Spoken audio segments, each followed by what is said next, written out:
Hey there, welcome to another Heavy Metal Diecast video. Bathurst Edition, as I've been calling these, although while this particular car isn't in its Bathurst livery, it is the same type of car that the Marlboro Holden Dealer Team raced around the mountain in 1976. So this is the 1976 Holden LH Torana SLR5000, the L34 spec one.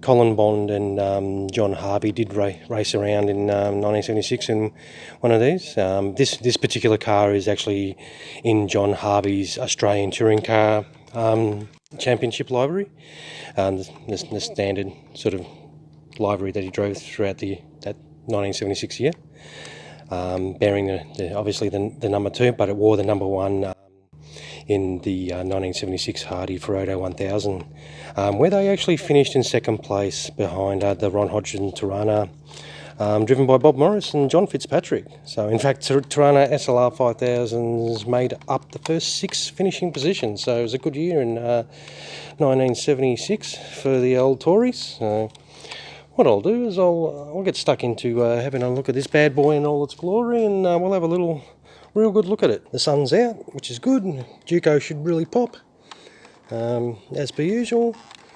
Start off, however we look underneath it. The detail underneath is nice, very well detailed as per usual. Tyres are a nice rubber feel, nice rubber compound to them. The steering does manipulate and everything like that, so it's the standard sort of a finish we've come to expect from Auto Art. Inside there's a fuel cell in that rear. You've got some roll cage details inside there. Same with the interior of the car. It's all nice, seats, harnesses, everything's in there. We'll just have a look at the important part, which is the heartbeat of these vehicles, which is the Aussie-made V8, the 5 litre. And as you can see, the detail is pretty good in there.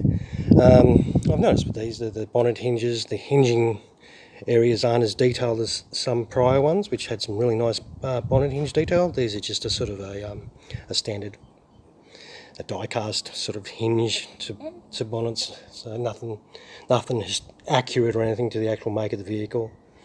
But still, nonetheless, it's still a beast of a car. Just close that down. And as you can see, it's got all the bonnet pins and everything like that. It does not have it is the Holden Dealer Team factory car, but it doesn't have the Marlboro stenciling, as you're aware. Here we have the censorship on the tobacco signage and stuff like that. So, but overall, it's a nice little beast of the little SLR 5000. We'll see if we can crack this door open and have a little look inside. Try and zoom in for you